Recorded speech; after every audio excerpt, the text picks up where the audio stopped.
Our project, Indoor Localization System based on BLE with Inertial Sensor Assist. The keyword inertial sensors refers to accelerometer, gyroscope, and magnetometer, and BLE is used as the shortened form for Bluetooth Low Energy. We are a group of 2 members, Lahiru and Tamira. Our project has been supervised by 2 supervisors, Dr. Chandana Gamage as our internal supervisor and Dr. Subhaj Charles as our external supervisor. The proposed system consists of following components. EndNode. This is the item we need to track and localize, which is the sensor tag or the smartphone. Receiver nodes. They are fixed to the infrastructure of the indoor environment. A BLE receiver and a Wi-Fi module is connected together. BLE receivers collect broadcasting data of the end nodes and send them to the cloud server with Wi-Fi using MQTT protocol. Backend server processes the collected RSSI data and IMU data to calculate the position coordinates to be stored in a database, which will then be used to visualize in a web user interface. Let's have a look at the end node. In here, the inertial sensor data would be broadcasted to receiver node. We worked on existing beaconing technologies such as iBeacon, Edison Beacon, and Old Beacon, where we had to find a protocol that allows at least 21 bytes of broadcast payload size. In payload utilization section, inertial sensors read at 10 Hz frequency and the values are calibrated using predetermined parameters. Then, sequence number, end node ID, sensor data are added to the payload and then broadcasted. Then let's move to the receiver node. When sending broadcast data to the server, the broadcasted data packet are captured by BLE receiver, where the BLE receivers keep on scanning for data all the time. Since we need to scan and transmit at the same time, Wi-Fi and BLE should run at same time. So, 2 ESP32 devices connected with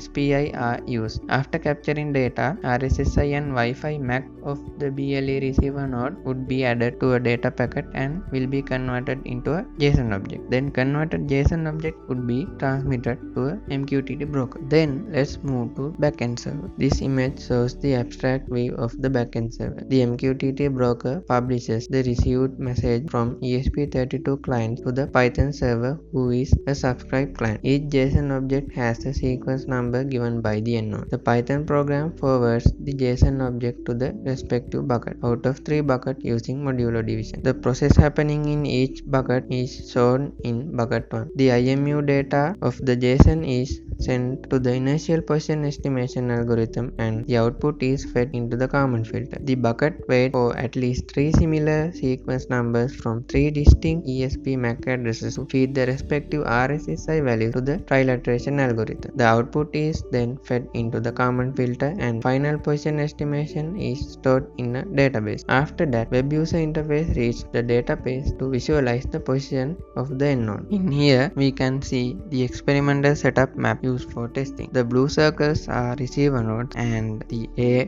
B, C and D are the points on the ground used for testing. Now, let's talk about error data comparison. The figure shows the path of the end node moving from A to B to C to A, visualized using the Python visualizer. These are the results based only on trilateral. The dataset was generated in the previously mentioned experimental setup environment. Mean and max error were calculated for both working and stationary data. This trajectory path was created when we test the IMU based location estimates. The mean and max error were presented for both working and stationary data. Here we have the trajectory path with Kalman filter based position estimation. We were able to achieve 1.54 meter of mean error for both stationary and working. These are real photos of the test setup in 2 different angles. The points A, B, C and D are marked on the ground. The receiver nodes are marked in red circles. The left side image shows the powered on sensor tag lying on my hand, and the right side image shows a close-up of coupled ESP32 devices fixed on the window. This is the demonstration video of the project. As you can see here, we start to move from point A towards point C,